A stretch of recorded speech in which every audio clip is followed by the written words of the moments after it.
সরকারের অবস্থানের ব্যাপারে এখানে তো আমার মনে হয় যে মাননীয় প্রধানমন্ত্রী অত্যন্ত স্পষ্ট করেই বলেছেন যে এই সরকারের সিদ্ধান্তের ব্যাপারে তো এখন নাই, এখন এটা এই কোটার ব্যাপারের যে ইস্যুটা সেটা এখন সর্বোচ্চ আদালতের কাছে আছে। সিলন ফ্যামিলি ব্লেন্ডের কড়ালিকার আর সতেজ স্বাদের পারফেক্ট ব্লেন্ডে স্বপ্নেরা মিলুক টানা। তো এবং সর্বোচ্চ আদালত সেখানে সিদ্ধান্ত নেবে, তারা সকল পক্ষকে শুনে তারপরে যেটা আমি মনে করি যে সর্বোচ্চ আদালত অবশ্যই সব দিক বিবেচনা করে সঠিক। রেকর্ডে রাখেন লাইভ ফুটেজ, রেকর্ডে রাখেন লাইভ ফুটেজ 16 নম্বর না, আমি তো এখন শুনলাম যে তারা ইয়েতে আপিল বিভাগের যে মামলা, সেই মামলায় তারা পক্ষভুক্ত হওয়ার জন্য দরখাস্ত করেছে এবং এই পক্ষভুক্ত হওয়ার দরখাস্ত আমি যতদূর শুনেছি আগামীকালকে বোধহয় তার শুনানি হবে।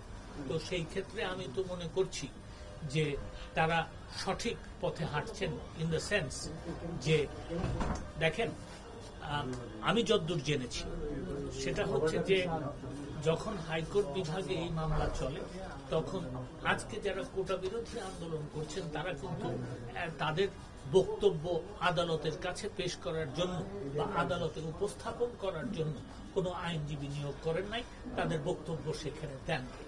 তো তারপরে মামলাটার রায় হয়ে গেছে, মামলাটা এখন আপিল বিভাগে, সেখানেও কিন্তু তাদের কোনো গতকাল পর্যন্ত তাদের কোনো আইনজীবী ছিল না তাদের বক্তব্য উপস্থাপন করার জন্য। আমি এই কথাটা বলছি এই কারণ যে দেখেন ঘটনা ঘটছে আদালতে, যদি রাজপথে এখানে আন্দোলন করে বা চেঁচামেচি করে বা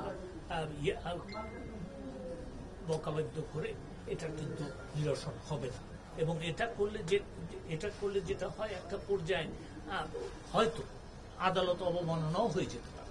তো সেই ক্ষেত্রে সঠিক জায়গা কোনটা, আমি গতকালকে বলেছি যে সঠিক জায়গা হচ্ছে যে তারা যদি পক্ষভুক্ত হয়ে তাদের বক্তব্য উপস্থাপন করেন, অবশ্যই আপিল বিভাগ সকল পক্ষ শুনবেন এবং সকল পক্ষ শুনে আপিল বিভাগ একটা ন্যায় বিচার করবেন, এটাই আমাদের আশা এবং আমার মনে হয় সেটাই হবে।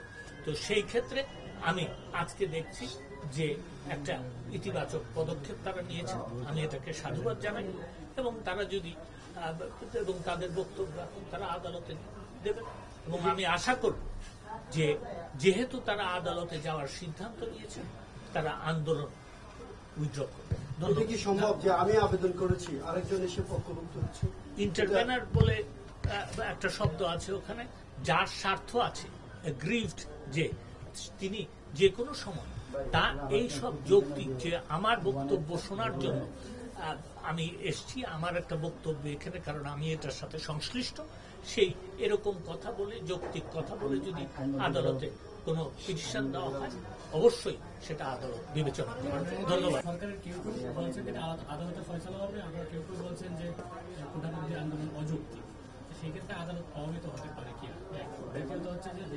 আমি একটা কথা না, আমি এখানে আপনার বক্তব্য শেষ করার আগে আমি শেষ করে দিই যে দেখেন এই মামলার মেরিট বা এই মামলায় কি হতে পারে সেটা সম্বন্ধে কিন্তু আমি কিছু বলবো না। তার কারণ হচ্ছে এটা সাবজুডিস।